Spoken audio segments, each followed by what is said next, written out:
বন্ধুরা, কৃষ্ণ কথা ভাগবত গীতা চ্যানেলটিতে আপনাদের স্বাগত। শ্রী শ্রী সরস্বতী পুষ্পাঞ্জলি মন্ত্র নিয়ে বা প্রণাম মন্ত্র নিয়ে আজকে বিষয়বস্তু এটি। শ্রোতা বন্ধুরা ভালো করে মন দিয়ে শোনো। জয় জয় দেবী চরাচর সারে, কুচুজিগ শোভিত মুক্তাহারে, বিনা রঞ্জিত পুস্তক হস্তে, ভগবতী ভারতী দেবী নমঃস্তুতে, দেবী নমঃস্তুতে, দেবী নমঃস্তুতে, দেবী সরস্বতী বিদ্যা ও বুদ্ধির দেবী। আমাদের ঘরে ঘরে এই দেবীর পূজা করা হয়। আমাদের মনের অন্ধকার দূর করে শিক্ষার আলোয় মনের জাগরণ ঘটানোর জন্যই প্রতি বছর মাঘ মাসের পঞ্চম তিথিতে বা বসন্ত পঞ্চমীর দিন দেবী সরস্বতী পুজো করা হয়। আজ এই ভিডিওর মাধ্যমে আপনাদের সামনে আলোচনা করব যে কিভাবে আপনি বাগদেবী সহজ সরল পদ্ধতিতে আরাধনা করবেন এবং দেবী সরস্বতী কৃপা লাভ করবেন। চলুন শুরু করা যাক। তবে তার আগে আপনি যদি এই চ্যানেলে নতুন হয়ে থাকেন, পরবর্তী সময়ে এই চ্যানেলে ভিডিও পাওয়ার জন্য চ্যানেলটিকে অবশ্যই সাবস্ক্রাইব করে রাখবেন এবং পাশের নোটিফিকেশন বেলটি ক্লিক করে রাখবেন। আর ভিডিও থেকে সমৃদ্ধ হলে অনুগ্রহ করে ভিডিও লাইক করবেন এবং নিজেদের আপনজনদের মধ্যে বেশি পরিমাণে শেয়ার করবেন। আর যদি কোনো প্রশ্ন থাকে বা মতামত থাকে নিচের কমেন্ট বক্সে অবশ্যই উল্লেখ করবেন। চলুন এবার বিস্তারিত। শ্রী শ্রী সরস্বতী পুষ্পাঞ্জলি মন্ত্র, প্রণাম মন্ত্র সহিত।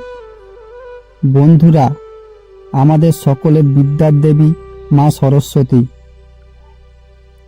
প্রতি বছর এই দিনটিতে আমরা পড়াশোনা থেকে বিরত থাকি এবং মায়ের পায়ে আমাদের পড়াশোনার সামগ্রী অর্পণ করি এবং সবাই যাতে উচ্চশিক্ষায় শিক্ষিত হতে পারে তার জন্য মায়ের কাছে পুষ্পাঞ্জলি দেই। অবশ্যই না খেয়ে দিয়ে স্নান করে আমাদেরকে এই পুষ্পাঞ্জলি দিতে হয়। বন্ধুরা, তোমাদের সামনে পুষ্পাঞ্জলি মন্ত্রটি লিখে দিলাম।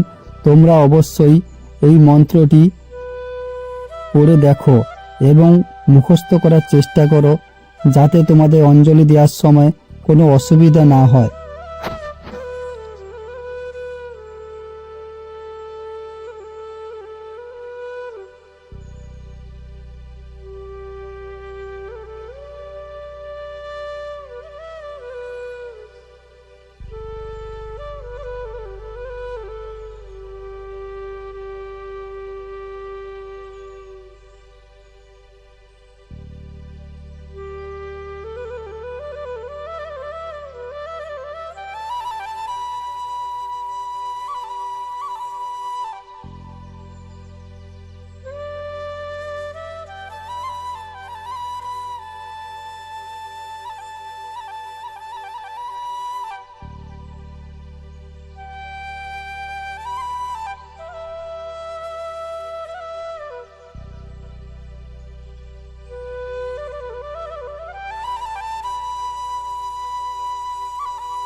আশা করি ভিডিওটি তোমাদের ভালো লেগেছে।